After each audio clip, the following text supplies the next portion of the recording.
Hi. I'm actually training something new, and I thought it might be cool to kind of talk about it and walk through what my process would be like.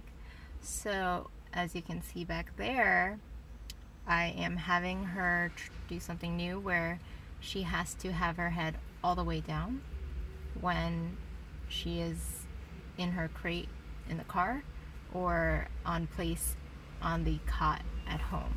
And the reason that I started implementing this is because she tends to whine when we are almost at the park to play fetch. And I guess it's reasonable where you are anticipating or excited when you're about to do something you really enjoy, but to me, the whining felt more like a negative mindset. Also, I felt like for her it was more anxiety than excitement. If it was more excitement, I feel like it would be more of excitement for a dog isn't exactly positive, but it felt more like a positive emotion than anxiety. And based on her facial expressions that she would make right before we would park and stuff, this is a problem that I've been having since I've been in New Jersey, and it's been months. And it also causes me a lot of negative energy, and I get anxious as well when we go to the park. So it's a problem that I've had some sleepless nights over, surprisingly, and it's something I wanted to give a shot to see if it would solve the issue, because I have not been able to get her to stop doing that. And if I have her head all the way down, then I figured, it's more forced calmness, and if she's breaking this to whine, then that's something I can correct her on, because correcting her on just whining is kind of tough, I feel like, because it tends to be more of a passive thing, and I feel like dogs connect corrections more with action. So what I've been doing, and this is my second session, is basically we're just in the garage at my apartment,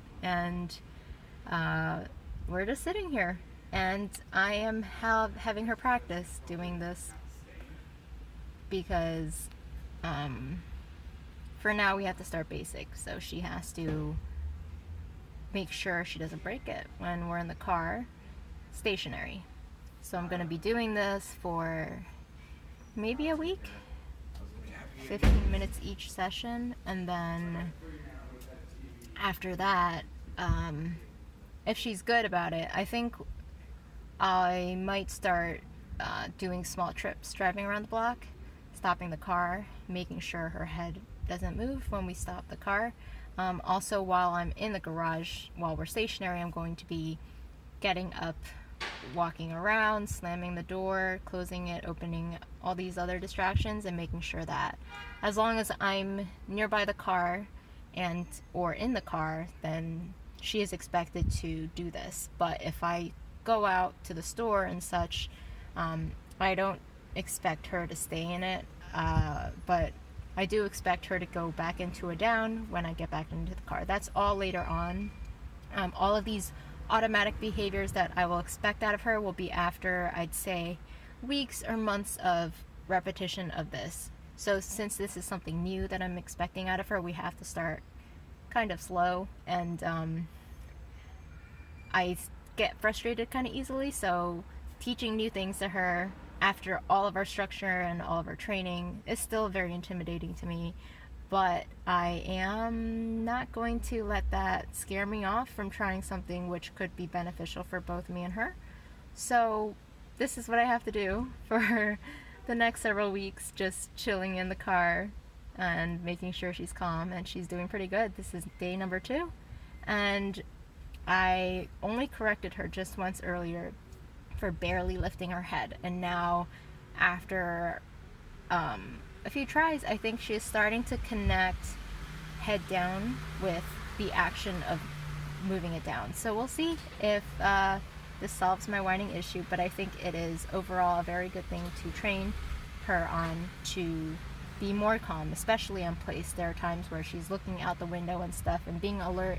So if her head's down, then her body language probably will help reinforce that calmed mindset. So this is a lot of what makes training difficult. You have to be consistent and you have to do boring stuff like this, but it pays off a lot in the end.